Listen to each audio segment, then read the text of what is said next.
इधर उत्तर प्रदेश के लखनऊ में सिराज अहमद नाम के बिल्डर के एक अवैध अस्पताल को बुलडोजर चलाकर ध्वस्त कर दिया गया। बताया गया कि सिराज अहमद जेल में बंद बाहुबली मुख्तार अंसारी का बेहद करीबी है। आरोप है कि उसने इस अस्पताल को फर्जी नक्शे पर अवैध तरीके से बनवाया था और इसी वजह से उस अवैध अस्पताल पर प्रशासन की टीम ने बुलडोजर चलवा दिया। इस अस्पताल को गिराने के लिए प्रशासन ने वहां एक नहीं बल्कि चार बुलडोजर बुलवाए और फिर एक साथ उन बुलडोजरों की मदद से इमारत को धराशायी करने का काम शुरू किया गया। एफआई हॉस्पिटल में ये बुलडोजर चल रहा है, अवैध तरीके से बना हुआ है। मैं आपको तस्वीरें यहाँ पर लगातार दिखा रहा हूँ कि किस तरीके से एलडीए का बुलडोजर जो है वो लगातार यहाँ पर चल रहा है। इस कार्रवाई का जो वीडियो सामने आया उसमें बुलडोजर के पंजे इमारत की दीवारों और उसके पिलर को गिराते नजर आए। प्रशासन के एक बुलडोजर ने अस्पताल के अगले हिस्सों को ढेर किया तो दूसरे बुलडोजर ने इमारत के गेट को चंद मिनटों में मिट्टी में मिला दिया।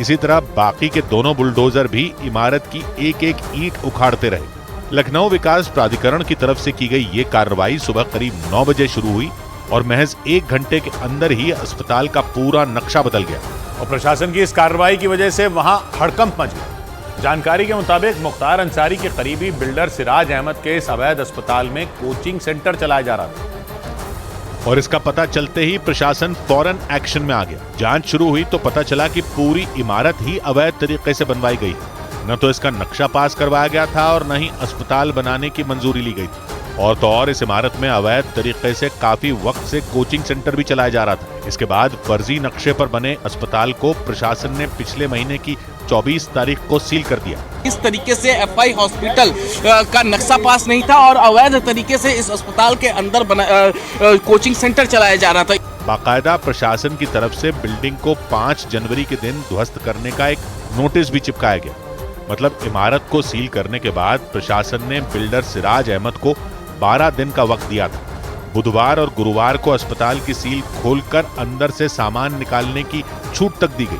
इसके बाद अगले दिन प्रशासन ने इस अस्पताल को गिराने की कार्रवाई शुरू कर दी। लेकिन प्रशासन ने इस कार्रवाई से पहले ही इस पूरे इलाके में भारी संख्या में पुलिस के जवानों को तैनात कर दिया क्योंकि बिल्डर सिराज अहमद के मुख्तार अंसारी से संबंध होने की वजह से यह आशंका जताई जा रही थी कि कार्रवाई के दौरान वहां बवाल हो सकता है और इसीलिए प्रशासन ने इमारत पर बुलडोजर चलवाने से पहले उस पूरे इलाके में भारी संख्या में पुलिस के जवान तैनात कर दिए ताकि किसी भी तरह का बवाल या फिर हंगामा होने पर वक्त रहते हालात को संभाला जा सके। सब कुछ कंट्रोल में होने के बाद एक एक करके प्रशासन के 4 बुलडोजर वहां बुलाए गए और फिर अस्पताल को ढहाने का काम शुरू किया गया। एफआई हॉस्पिटल सिराज बिल्डर ने अवैध तरीके से बनाया था और ये बेहद करीबी है मुख्तार अंसारी का, बेहद करीबी। बिल्डिंग के अगले हिस्से को ध्वस्त करने के बाद इमारत को अंदर से तोड़ने का काम शुरू कर दिया गया। इसके लिए वहां लखनऊ विकास प्राधिकरण के कई मजदूर भी नजर आए जो बिल्डिंग को मशीनों और बड़े बड़े हथौड़ों से तोड़ने में जुटे रहे। अस्पताल के ठीक बगल में मौजूद 9 मंजिला टावर के 2 फ्लोर को भी प्रशासन ने अवैध घोषित किया। इनमें 7वां और 8वां फ्लोर शामिल और इन दोनों फ्लोर को भी जल्द ही इसी तरह गिरा दिया जाएगा। उधर बड़ी खबर